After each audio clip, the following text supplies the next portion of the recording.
Alright lads and lasses, I'm Eccentric, and today I am doing the part 2 of the car pass review for Forza Horizon 5. Taking a look at the Noble M400 this time, kicking things off. If you haven't seen part 1, it'll be in the end cards, don't you worry. There's so many racing engines that you can get with this Noble. There's a hell of a lot of them. And do not get me wrong, I absolutely love the fact that we've got the Noble M400. What I do miss is the fact that we haven't got the Rossi in Q1. I do find that a little bit sort of strange, because if you don't know, Rossi in Q1 is essentially the Noble M400 Mark II. So I do feel like it's a little bit cheeky and a little bit wrong that we haven't got the Rossi in Q1, but you basically had to pay to get the older one. So you know, my video saying I've been waiting years for this Noble, that hasn't aged well, has it? However, either way, I'm really excited to see this car. If we do get the Rossi in FH5, it would be an interesting challenge to see which one is actually quicker. See if the Rossi in Q1 is quicker, or if the Noble M400 was always the quicker option. I think it'd be a really interesting one. It drives fantastic, and like I said, there's plenty of racing engine swap options for it. Not so much of the body customizations, it's also a bloody quick car in S1 as far as I'm aware. Now the next one, we've got another racing Ferrari, this time the 488 Challenge, a car I really wasn't expecting. We've got the FXXK engine in it again. It took me back, to be honest, when I saw this car being added to Horizon 5. I do think it's actually quite a good addition, to be honest. Seeing a Ferrari Challenge car, because I think this could be quite good if we get more sort of these GT car things. Like, for example, for us for the British people, we sort of have the Porsche Cup cars. So, you know, I mean, to be honest, it might be in other places, but you might know the Porsche Cup cars. I think that'd be a cool thing if we had things like this. I think Super Trofeo is another one as well. If we did get more of these type of cars, I think that'd be a really, really good addition to Forza as a whole. Having more lesser known motorsport, but more of it, like, because I know the game, we used to have the 355 Challenge, which was a really cool car. So yeah, really good addition in my opinion. The third car in this video is going to be the Oldsmobile Terminator. Interesting muscle car this. Obviously you have all the bog standard muscle cars, diesel, racing, V8 with V12. However, the unique thing about it is that it's front wheel drive. Yeah, it is a front wheel drive muscle car. I think it's an absolutely fantastic addition. This was the type of cars I was on about. Sort of these more obscure classic American muscle cars. It was really cool to see front wheel drive. It also has one of the coolest speedometers I think I've ever seen. Also, when you drive this thing in first person, you can see the collar of your character's neck when they're wearing a jacket and things like that. So yeah, they do sit pretty far backwards on the seats, but I do think it's a great addition to the game. So this is the type of muscle cars I was wanting, just obscure stuff. And, well, yes, you know, it doesn't have basically any other customization that any of the other muscle cars have. What it does have, well, really, is it's just old, obscure front-wheel drive, and it's another Oldsmobile. So, you know, these are the type of muscle cars I do want to see. Just, it adds a lot more, in my opinion, than the Mercury did in last video. But do not get me wrong, that Mercury is a good addition. This was just an even better one. So yeah, there is that. The fourth car is the 620R McLaren, with actually a body kit from Vorsteiner. I think that's how it's pronounced anyways. It's a cool body kit. I actually do quite like it, especially the rear bumper. It kind of gives it like a double rear wing, like a little ducktail. This is the other sort of issue of what should be a seasonal reward and what shouldn't. It also has the 5.2 V10 engine swap. Again, this is the same issue as I was having with a lot of the Ferraris in the last video. This really doesn't feel like a DLC car. It feels more like it should have just been a seasonal reward car, full stop. Because do not get me wrong, it is a fantastic car. I do like the 620R. I don't know if it doesn't sit right with me. Sort of, this was a car you had to pay for just another mid-engine rear-wheel drive supercar. We've got so many of them now in Forza. I really don't think it didn't really feel like it added a lot to it, and I'd rather this have been a season reward because, well, I don't even drive it that much because it's DLC at all. I mean, even if it was a season reward, I wouldn't drive it huge amounts. But yeah, I don't know. It's actually a fairly decent S1 car as well, as far as I know. Up next, we have another brilliant addition, the Mini John Cooper Works. Again, like I said in the last video, it's got ridiculous rear wing as well, bloody hell. Also, because it removes the old rear wing, kind of looks like the Mini's balding. And it's only got a turbo rally, so it's not much.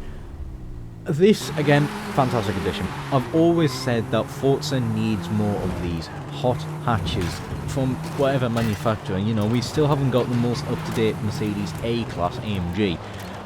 You know, hatchbacks can be brilliant fun to actually race around, you know. Not huge amounts of power, fairly light, especially for modern terms.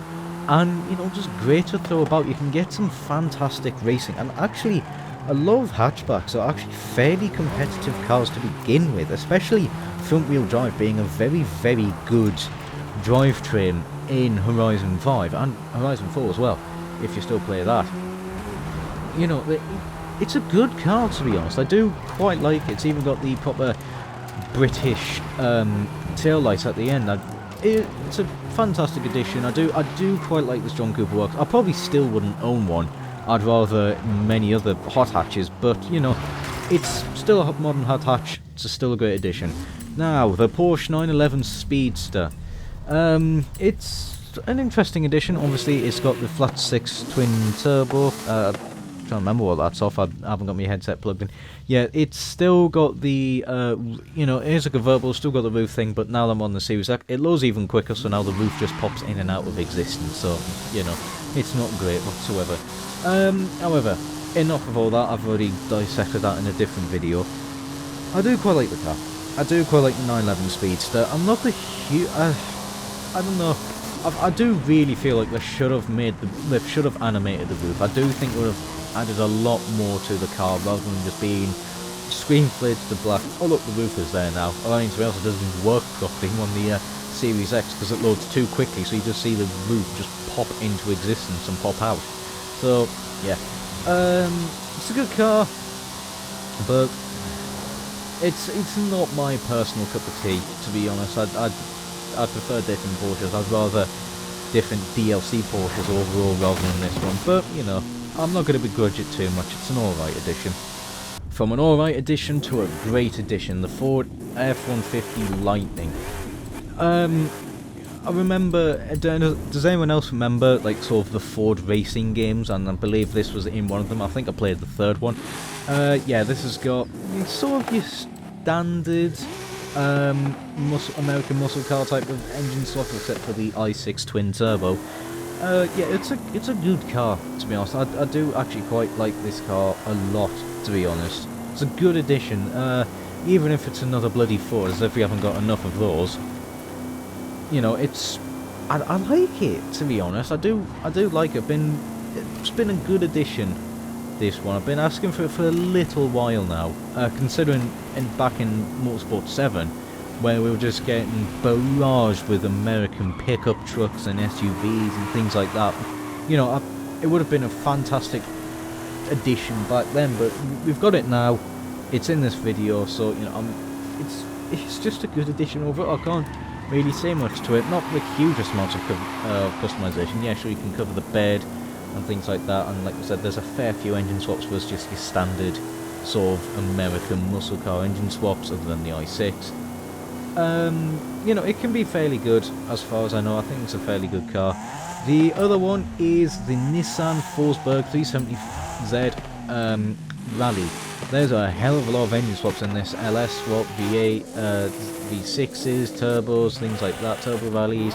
Yeah, there's a lot of engine swaps with it. I think LFA engine swap as well, racing V8, and I think there was the R390 engine swap in there. I can't remember. I completely forgot about this car, to be honest. I completely forgot it was ever a thing in Horizon 5 until Ren brought it for one of our Forza community and actually did fairly well. So I sort of drove it, and you know what? It's a good car. I do actually really enjoy it. You know, I do quite like the Forsberg racing cars. You know, sort of these pre-tuned race cars. I do, like I said in the previous one, I do think it'd be a great addition if we saw more pre-tuned cars in modern Forza, just full stop, because we are lacking so many of those VIS, AB Flug, Top Secret, things like that. I really do think they'd just be fantastic additions, and if Forsberg is anything to go by, if we get more of these type of cars, I think will add a lot more to the car list than what probably some people give it credit for, in my opinion. I really do like this car, and yeah, I really do think Forsberg was a great addition. Up next is the Tacoma. It's basically I think it was the Tundra or the other one, I don't remember. It's basically the exact same, except this one's meta, and I really don't care for it. You know, it's just the same as the pickup truck in the last video. I just don't care about it whatsoever. Same engine swap, straight driveline, but like I said, this one's just meta, so I'd rather the Toyotas, to be honest. Now the next car I am a huge fan of, the Dodge Magnum. Yeah, I was absolutely happy when this became a thing. Also, as well, because I'm a huge Burnout Paradise fan, I managed to make the Opus, so, you know, there is that. A few engine swaps.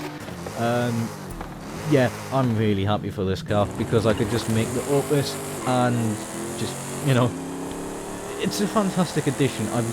You know, considering we've got a fair few, we're sort of missing out. I think we're missing out on this aged Charger, but we've got the Estate version instead, which, you know, Estate immediately gets bonus points, and the fact it's the Opus from Burnout Paradise as well, what the Opus is based on, so that's just even more points, in my opinion. It's a fantastic addition, really is a fantastic, and it's not a terrible car as far as I know. I think it can actually be very competitive if you build it correctly, so, you know, there is that. Feel free, give it a try, I think it might surprise you. So after a few actually very good additions, we then go to sort of a more general addition with the Audi RS3 sedan. Now, do not get me wrong, I do sort of like, we're getting more sort of like these sedans, coupes and things like that. However, the Audi RS6 I think it was an RS6, was a seasonal reward, and that immediately just gained a hell of a lot more interest from me than the two Audis, the two DLC Audis that I'm about to talk about. Yeah, it's alright, I guess. It's just nothing really to talk about. A few engine swaps, no real customization. They're just there, really. I don't think they're terribly bad in terms of competitiveness, but really, I just sort of forget about it. I sort of just forget about both these cars. The next one being, I think it was an RS5. They're alright, really, that's all I can say about it. There's just nothing to them. Same with the, yeah, it was the RS5 Coupe. I mean, you know, cool, we're getting more coupes and sedans. This game's been lacking it for a little while. Just standard engine swaps, i6 turbo as well, but they're just both alright cars. There's just I can't really talk about them too much because they just don't really excite me, neither of them. So yeah, that's just my thoughts on them. Yours might be completely different. So we've gone from boring Audis to actually a really interesting Volkswagen addition, the Volkswagen Pickup LX, which I believe is basically the Volkswagen Rabbit, but as a pickup truck. And it's diesel powered as well. You get a few engine swaps. You've got the, I think that's one of the Golf engines. I can't remember which one exactly, if it's Mark 1 or Mark 2. You then get the R34 Golf engine and then the Turbo Rally engine. So, you know, this has actually got a few interesting engine swaps, being other Golfs. And, well, obviously, when you leave it a standard, it's nothing impressive whatsoever. However, when you actually build the thing, I've seen a fair few of these go very well, especially when I was partaking in Field Race versus the community or doing the Forza community. I've seen a few of these Volkswagen pickups, and they're actually very, very good cars. Very, you know, they can be extremely competitive, very lightweight, Well, yeah, sure, they might not get the hugest tyres in the world. You can get, you know, ridiculously lightweight, and you can get a decent chunk of power in them, so their acceleration is just phenomenal, especially in like B class or something like that. They're seriously competitive, so I would recommend building one. And if you really want to, just leave in the standard engine so you get some of that lovely diesel torque and whatnot. Yeah, really fantastic addition to this. I think I probably prefer this over the 21 Golf, if I'm honest with you. Now, I feel like this was a little bit fitting. We're coming on to the final 3 cars now. We've got the Aston Martin DBX. Now, I was actually at Goodwood when this 3 final cars actually was released. It's got the Valhalla engine in it, which I think is fantastic, which is actually a really cool engine swap in the DBX. Yeah, I saw a bunch of these as the course cars when I was at the Goodwood Hill Climb. So I did feel really fitting. Whilst I absolutely despise the DBX, I think it's awful. I mean, I was expecting it at some point. I was expecting the DBX at some point. However, I do think that the main selling point of it is that it's just got the Valhalla engine swap, which is just immediately fantastic. So, you know, there is that. Competitive wise, I honestly don't know. It's probably not overly competitive. I probably think the Maserati Levante or the Porsche Macan might be a little bit better than this, but I really don't know. I sort of just had the car and then forgot about it overall. Now this is an absolutely fantastic addition, the RCF Truck edition. Absolutely love this car to pieces. It even gets the LFA swap, so it kind of feels like the LFA Nürburgring edition, but with a RCF body attached to it. I love this car. I really do love this car. It sounds fantastic with its standard engine swap. The only real problem with it is that it starts quite high up in A class and it's very heavy. So it's not the most competitive car there, but I love it. I really do love it. I've been a big fan of modern Lexuses, to be honest. I think they all sound great. Ignore me crashing into ugly BMW. Yeah, it sounds great, looks great, drives great. The only issue is that it just starts quite high up A class and it's just very heavy, so that kind of does let it down a little bit. But when I see this, I absolutely love it. I want the LFA Nürburgring edition now. So this is kind of what it feels like. Like I said, with the LFA swap especially, it's just a different LFA Nürburgring edition. So Forza, please add that car back. I really do want it. I can't really talk much more about it. It's just a fantastic edition. Now, the final car of the 42 cars is the 370Z Nismo. I will admit, when this car came out to Horizon 5, I forgot about it.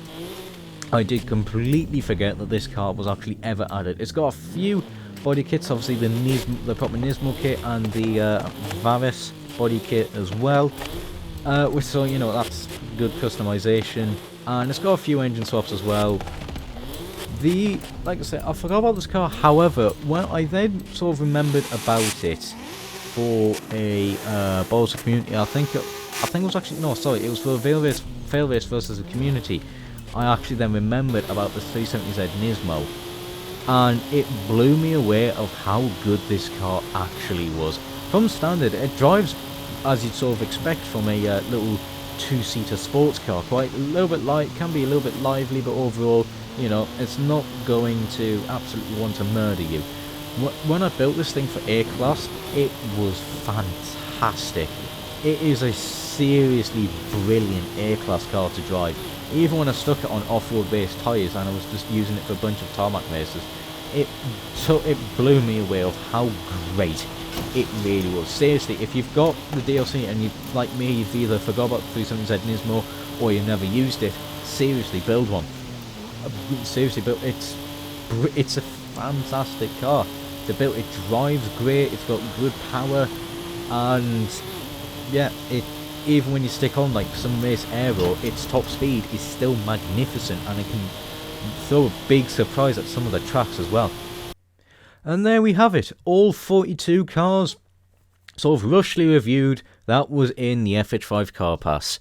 Yeah, It is actually a good car pass, this one, I will admit. There was a hell of a lot of good cars in this. Noble M400, the Jaguars, the 488 Challenge was actually a cool addition, RCF Track, all that type of guff.